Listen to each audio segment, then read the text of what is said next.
Andrew, thanks for joining us for our latest CEO quarterly update. We're now 2 rounds of fixtures into the season and Heart of Midlothian remain at the summit of the Premiership. Just how happy are you and the board with what you're seeing on the pitch right now? I mean, just absolutely delighted, as you'd expect, Jamie.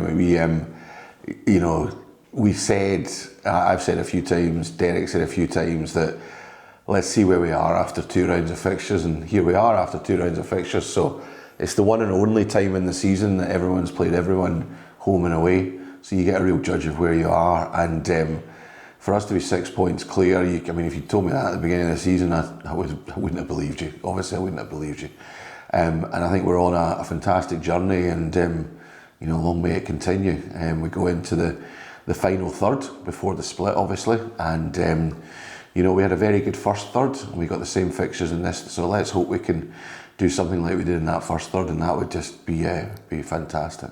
Naturally, there's been a couple of bumps in the road along the way, but the boys have always bounced back, and they're having to show a bit of everything to pick up some of these wins. When you look at the 2 results we've had this week in particular, unbelievable. I mean, I was up at Dens at the weekend. I think we're all saying that, talking about Craig's save at the end. I must admit, up my head when he made the save, I had pretty much had my head in my hands. Couldn't believe he'd done it, but they deserved it, and 2 very different wins in the sense that we were 1-0 up, and then so we had something to hold on to. Last night, obviously we're talking about this. We're on the morning after the St Mirren game, and it was just. It was incredible. You lose Benny, unfortunately, early in the game, and you think, oh God, these guys have put in a shift up at Dundee only 3 days ago, and that's going to be really hard for them to do that again. And to do what they did, and I thought the second half performance was just unbelievable. Every player out there last night just gave their everything, and that's probably one of that probably is the best performance I've seen from a Hearts team. The heart, the strength, just brilliant, but with some really good football as well. So those are the sort of victories that you hopefully look back on at the end of the season and say those were the defining moments. So amazing 2 wins, and sets us up nicely for that final third, which obviously we start against Celtic a week on Sunday. What an afternoon that's going to be. We'll return to matters on the field shortly, but since we last spoke, Callum Patterson has officially been appointed as the club's new chair. How have you found the first 6 weeks or so of working with Callum? Yeah, good. As with anyone that comes into a new role like that, there's certain things they'll want to do their way in certain styles, but Callum's not come in some sort of revolutionary change. He's come in at a time where we're in a great place. He's come in at a time when obviously the JTA piece and everything, it all seems to be coming together at the right time. From a personal perspective, I'm delighted to be working with him. It's really important for the chief executive who the chair is, and the chair is someone that is there to support me, to help me, but to challenge me as well. And that's Callum's doing that already, and I'm really looking forward to working with him going forward. We had our first sort of board meeting last night before the game, and it was really good. We've got a good board, and we had some good discussions about things we're looking to do in January, but also longer term on finances, etc. So it was really good, and really enjoyed it.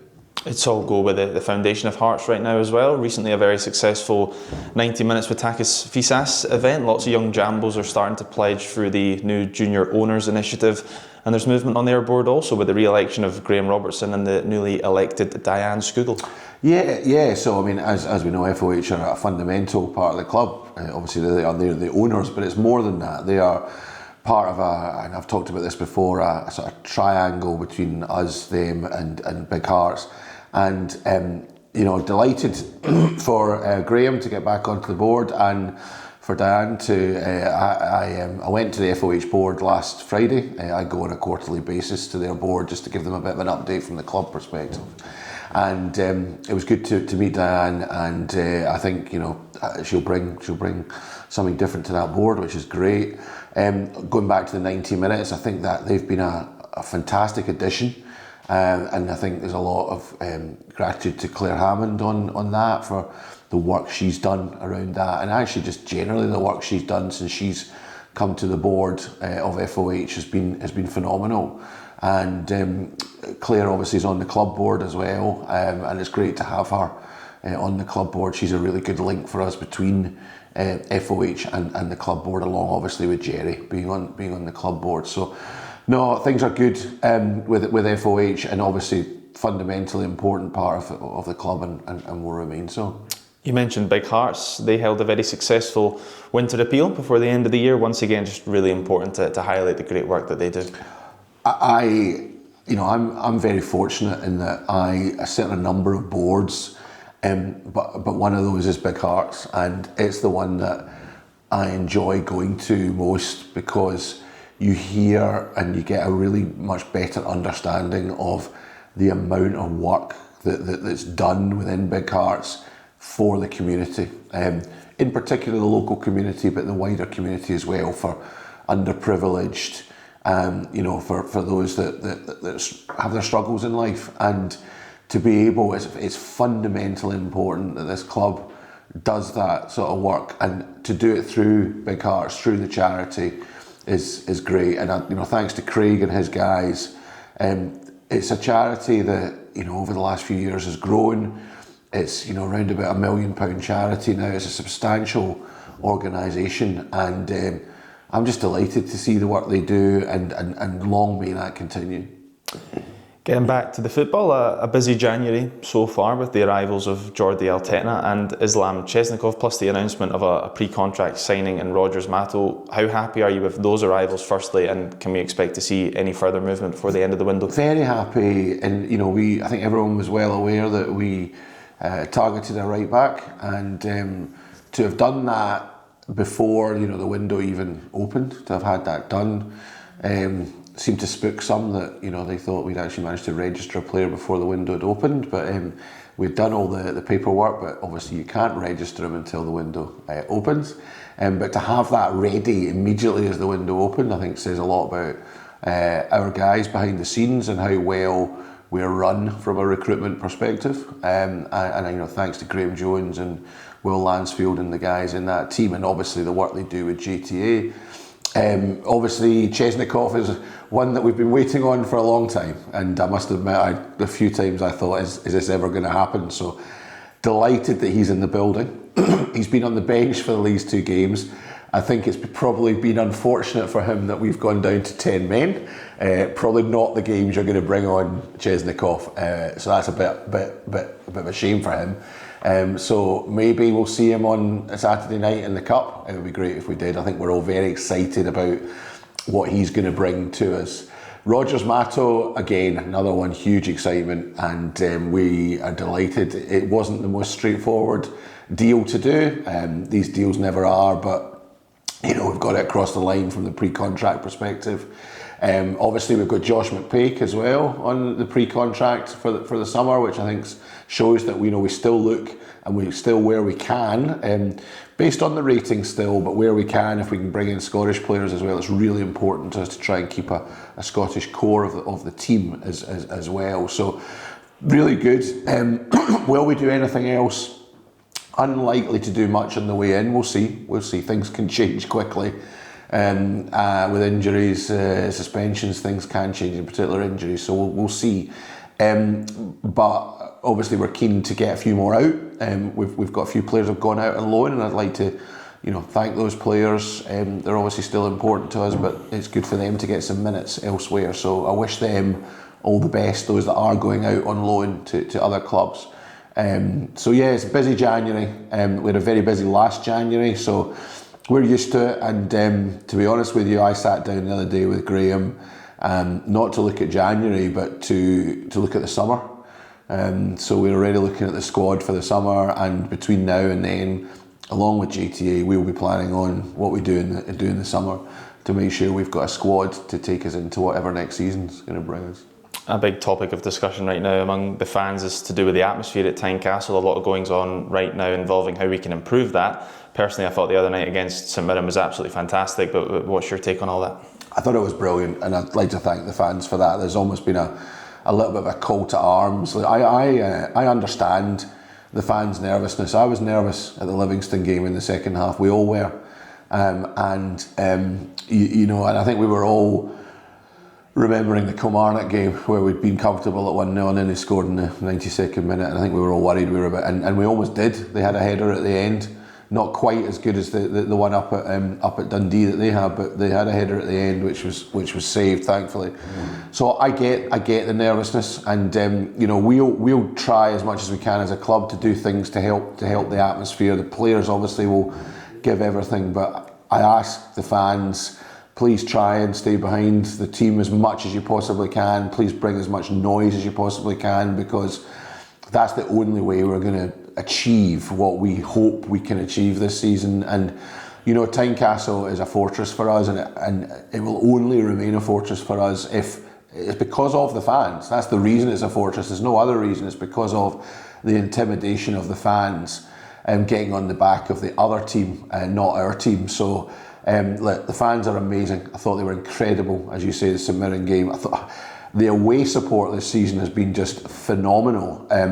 There's been parts of every stadium we go to that I've never seen our fans. Now, I know they've been there in the past, but certainly in my time here, I've never seen our fans take so many away. We had part of the main stand up at Dundee for the first time I've seen the other day. So I can't thank them enough for the support that they give the team, and just ask them, please just get us over the line, I guess is my you are what will get us over the line if we're going to get over that line and achieve what we want to do. So much positivity all over the club at the minute. Great to see the wee Jambles defeat Hibs 3-0 the other night to reach the semi-finals of the Scottish Youth Cup, but the club has also announced further plans in line with our new Hearts Way strategy, which will impact the B team moving forward. What can you tell us about that? Yeah, so people will hopefully have seen the announcement that went out earlier about the B team. It's something we've been looking at for probably about a year now, and since Shelley Kerr came in, one of her big tasks has been to launch the Hearts Way. She's worked closely with Andrew Webster on that, and that was launched over the Christmas period. And for anyone that didn't see it, have a look at our socials and you'll get a good idea of what the Hearts Way is. But in simple terms, it's all about making sure that players, as they come through our academy, and then when they enter their first professional contracts, it's that period between that and trying to get them to the first team. And the reason we had the B team was part of that. We wanted players to be able to get experience against men and to help them with that transition. Things have changed slightly over the last period. In particular, there's 2 or 3 important things around this. One is we now have cooperation agreements which you can have with a club in each of the Championship, where we have St Johnstone, in League One with Montrose, and with the Spartans in League Two. And that allows you to put players out, but it allows you flexibility to bring them back in as well, which is important, because with normal loans, you can't do that. So we will be looking at a sort of combination of there's going to be an under-19 league, there's going to be these cooperation agreements, and we'll still have normal loans. And we will look at players, and it'll be very much doing what is best for each of the individual players. It's all about an individual type approach to make sure that they get what is the right thing for them at their stage in their career, to give them the best opportunity to make it to our first team. The other thing that's really important around all of this and holds a lot of it together is, again, there's a JTA side to this, in that JTA's analysis and their way to rank and rate players, they can do that if our players are playing on loan or in cooperation agreements. They wouldn't be doing that at under-19 level or those sorts of things. So we need to, if there's players that we want to get a better idea of, are they going to rate at a level that could bring them back into our first team? This allows us to do that as well. And so the JTA piece is a very important part of that as well. So yeah, it's it's sad, the B, in one sense, because the B team's been great. We've had it for 4 seasons, and actually I would like just put on record my thanks firstly to the Lowland League and the clubs of the Lowland League for welcoming us for these last 4 seasons. They've been fantastic, and I know we've enjoyed it immeasurably playing these teams. I'd also like to thank for the first season Whitehill Welfare, where we played our games, and for the last 3 seasons the Spartans, where we've played our games. Again, they've been fantastic in the way they've allowed us to play at their places. So a little bit, maybe I've said quite a lot there, but I think it's important that people understand there is a real strategy behind what we're doing here. It ties in with the Hearts Way, ties in with JTA, and is very much to get players through to the first team. And just finally, Andrew, the Scottish Cup takes centre stage this Saturday. A difficult tie at home to Falkirk, but how much would you love for the Cup to return to Tynecastle for the first time since 2012? Listen, it's very special, the Cup, and it's a special thing to Hearts fans, special thing to all football fans in Scotland.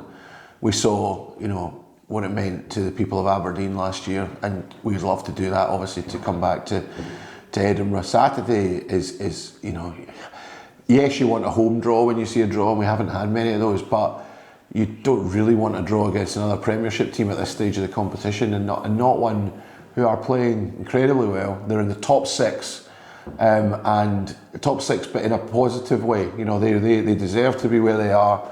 By all accounts, they were very unlucky against Celtic, so it's going to be a really, really hard game. Not helped by the fact that Cammy and Michael are suspended. I'd almost forgotten about that. I've put that out of my mind that they were both sent off in the last year's semi-finals, and so that's a shame. And they're both going to be a big miss for us at the weekend. So but it's going to be 8 o'clock Saturday night under the lights. Falkirk are bringing a massive support. They're going to fill the Roseburn end.